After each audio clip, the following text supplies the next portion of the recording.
जय हिंद, जय भारत। आप देख रहे हैं अजय भारत मीडिया, जहां हम उठाते हैं जनता की आवाज़। आज हम आपको लेकर के आए हैं DPG institute of technology and management Gurugram के अंदर। यहां पर मिशन पिंक हेल्थ प्रोजेक्ट, जो कि इंडियन मेडिकल एसोसिएशन गुरुग्राम के द्वारा चलाया जा रहा एक कार्यक्रम है, जिसमें कि कॉलेज की युवा जो लड़कियां हैं उनको एजुकेशन दी जा रही है, शिक्षा दी जा रही है मेंस्ट्रुअल हेल्थ को लेकर के। साथ ही उन्हें किस तरह का व्यवहार लोगों के साथ में बरतना चाहिए उन दिनों में, इस चीज़ की ट्रेनिंग और काउंसलिंग उनके साथ की जा रही है। इस प्रोग्राम में आईएमए जो गुरुग्राम चैप्टर है एमपीएच, उसकी सेक्रेटरी हैं डॉक्टर रीमा गोयल। इसके साथ ही चेयरपर्सन हैं डॉक्टर सविता चौधरी। कॉलेज के स्टूडेंट्स ने इस प्रोग्राम में सैकड़ों की संख्या में भाग लिया और साथ ही बढ़ चढ़कर हिस्सा लेने के बावजूद उन्होंने यहाँ पर जो प्रश्नोत्तरी हुई थी उसके बारे में भी सही सही आंसर दिए। मैं हूं डॉक्टर सविता चौधरी। मैं एक पीडियाट्रिशियन और एडोलेसेंट मेडिसिन स्पेशलिस्ट हूं। और आज इस कॉलेज में डीपीजी में आप आए हुए हैं, तो क्या विशेष प्रोग्राम रहा है? हम आईएमए की तरफ से एक मिशन पिंक हेल्थ करके एक प्रोजेक्ट चलाते हैं, जो कि एडोलेसेंट गर्ल्स के लिए है और बॉयज़ के लिए भी। और पिछले 6 साल से हम ये प्रोग्राम चला रहे हैं और मैं उसकी चेयरपर्सन हूँ। और आज हालांकि ये बड़े बच्चों का कॉलेज है, डीपीजी कॉलेज है, लेकिन वुमेंस डे है 8 मार्च को, तो हम एक वुमेन एम्पावरमेंट का प्रोग्राम लेके मिशन पिंक हेल्थ की तरफ से, हमारा एजेंडा था 100 वुमेन इन 100 मिनट्स, यानी कि हम 100 मिनट में 100 वुमेन को एजुकेट करें, एम्पावर करें इस वुमेंस डे को सेलिब्रेट करने के लिए। तो इसलिए हम आए हैं यहाँ। मैम, एम्पावर करने के लिए आपकी बेसिक चीज़ क्या होती है? एम्पावर करने का मतलब होता है कि हम उनको, उनका सोशल माइंडसेट हम चेंज करें। देखो, ये आज की जो लड़कियां हैं, 18 से 20 साल की ये लड़कियां हैं, और ये हमारी कल की भावी जनरेशन है, यही हमारी निधि है। इन्हीं के कंधों पर देश चलने वाला है आगे। तो इनको ये बताना कि how strong they are, what they have to do to strengthen themselves. पढ़ाई तो वो कर रहे हैं, लेकिन इसके साथ साथ emotional intelligence, strength, mental strength, और अपने आप को समझना, और अपनी जिसको कहते हैं ना कि इच्छाओं को समझना, और अपनी शक्ति को समझना कि उनके अंदर कितनी शक्ति है, कैसे वो सेल्फ अवेयर रह सकते हैं, सेल्फ कॉन्फिडेंस पा सकते हैं और आगे जीवन में बढ़ सकते हैं, कैसे अपना वो दर्जा रिक्लेम कर सकते हैं। कैसे हम लिख तो देते हैं बेटी बचाओ बेटी पढ़ाओ, पर वो हम बेटी का अधिकार है, कैसे हम उसको रिक्लेम कर सकते हैं, वो इस एज में इनको बताना बहुत ज़रूरी है। और वही हमारा आज का एजेंडा भी है। मैम, सबसे पहले ज़्यादा क्या होता है कि लड़कियों में सेल्फ डाउट बहुत ज़्यादा होता है, तो उसको कैसे निकाला जाए? देखो, सेल्फ डाउट को निकालने के लिए उनको ये बताना कि आपको स्वॉट एनालिसिस करना चाहिए। अपनी स्ट्रेंथ को समझो कि क्या स्ट्रेंथ है, तभी हम उनसे बात करते हैं। जब उनसे एक डॉक्टर हम साइंटिफिक नॉलेज के बेसिस पे बात करता है, तो उनको समझ में आता है कि ये हम सदियों से सुनते आ रहे हैं कि बेटा तू तो, बेटी जो है ना, बेटा तू तो बेटे से कम है। लेकिन अगर हम उनको बताएं कि बायोलॉजिकली और अदरवाइज ब्रेन सबका सेम है, तुम्हारे में भी उतनी ही कैपेबिलिटी है, तो क्या हुआ तुम शरीर से अगर कोमल हो, तुम्हारा मन थोड़ा सा इमोशनली तुम जल्दी रो पड़ती हो, तो इसका ये मतलब नहीं है कि तुम स्ट्रांग नहीं हो। आज भारत के राष्ट्रपति भी एक महिला है।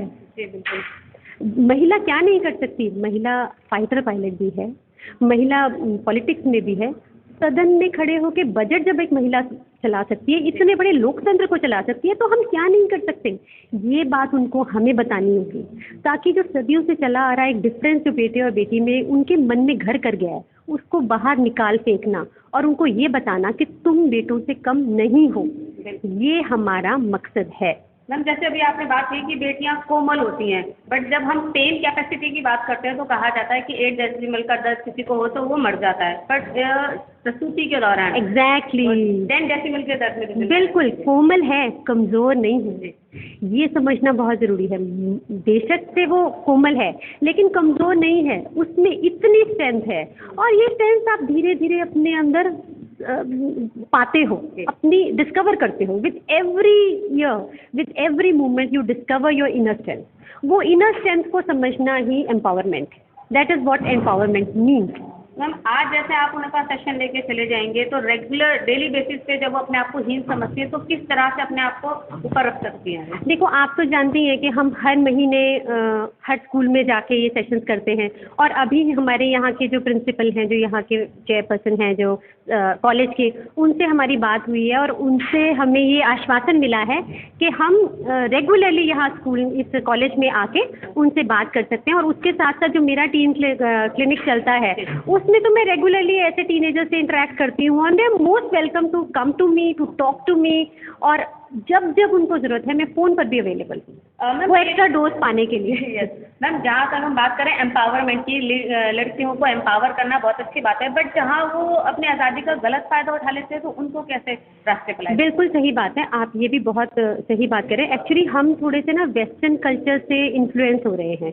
ये भी बहुत ज़रूरी है कि हम ये समझें कि एम्पावरमेंट का मतलब ये नहीं है कि मनमानी करना।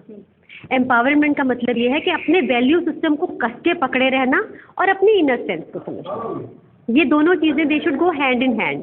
दे should not consider empowerment means doing anything that we want to. हमारा इंडिया का जो कल्चर है, जो वैल्यू सिस्टम है, वो तो सारी दुनिया में मशहूर है। उससे हमें दूर नहीं जाना है, उसको पकड़े रहना है। सिर्फ अपनी इनर स्ट्रेंथ, अपनी कैपेबिलिटीज़ को उभारना है, अपनी जड़ों को भी गहरा करना है और अपनी शाखाओं को भी फैलाना है। बिल्कुल बिल्कुल, आपने बहुत सही बात की। Thank you so much. Thank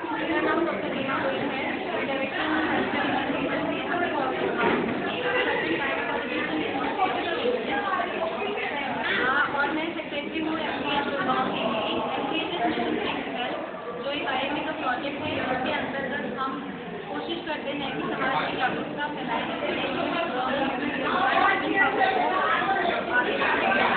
और सबको मोटी लिंक ऑफ हेल्थ तक पहुँचाएं। हमारी कोशिश है जिसमें हमारी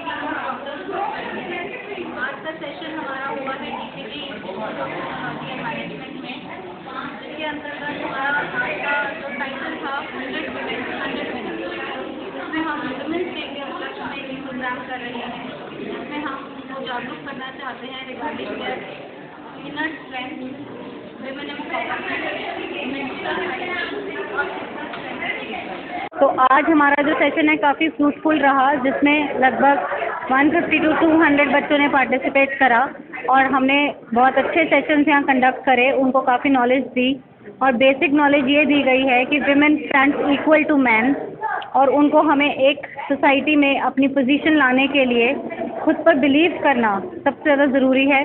कॉमन जो मिथ्स हैं उनको हमें बर्स्ट करना है और अपनी स्ट्रेंथ को बढ़ाकर इस सोसाइटी में आगे बढ़ना है। Thank you. मैम, ये जो आपका ट्रेनिंग सेशन होता है उसमें आप मेंस्ट्रुअल हेल्थ का सेशन लेते हैं, तो मेंस्ट्रुअल हेल्थ से रिलेटेड जो डाउनफॉल्स होते हैं बच्चियों के दिमाग में, तो उससे अपब्रिंगिंग कैसे हो सकती है? यही सेशंस, इसीलिए ही हम ये मेंस्ट्रुअल हाइजीन पर सेशंस कंडक्ट करते हैं कि क्या मेंस्ट्रुएशन होती है, क्या ये नॉर्मल है और इसके अंदर हमें हाइजीनिक मेजर्स कैसे मेंटेन करने चाहिए, क्या कॉमन जो हमारी सोसाइटी में धारणाएं चल रही हैं पीरियड्स को लेकर कितनी सही हैं और कितनी गलत है।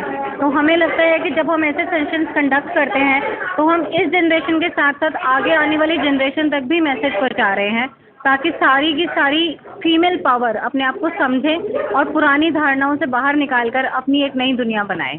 सबसे पहली बात तो जो उन्हें अछूत कहा जाता है, यही सबसे बड़ा वार होता है उनकी एबिलिटी को ऊपर बढ़ने से रोकने के लिए। तो इस विषय पर आप क्या समझाते हैं? इसी विषय पर तो समझाते हैं कि ये एक नॉर्मल है।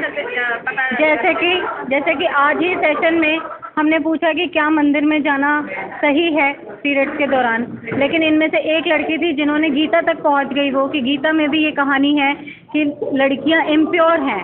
How are we impure? क्या मैं ये समाज से पूछ सकती हूँ कि क्या पीरियड्स आना इम्प्योरिटी है? मेरे हिसाब से तो नहीं है। ये एक नॉर्मल फिजियोलॉजिकल मैकेनिज्म है जो हमारी बॉडी में रहता है और ये ईश्वर की ही देन है अगर हम इसको ऐसे समझें तो।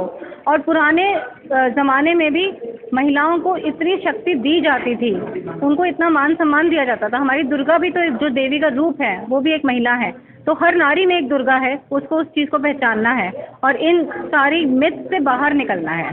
जब हम अर्धनारीश्वर की बात करते हैं फिर वो शक्ति बराबर है, तो हमारे समाज में भी बराबरी का दर्जा होना चाहिए। बिल्कुल होना चाहिए और यही मैसेज हम देना चाहते हैं कि बराबरी कर कर ही 7 से 7 कदम मिलाकर ही समाज एक उच्च समाज बन सकता है। अगर हम किसी को भी पीछे खींचेंगे तो समाज की ग्रोथ नहीं हो सकती। तो man and women has to go together. Thank you.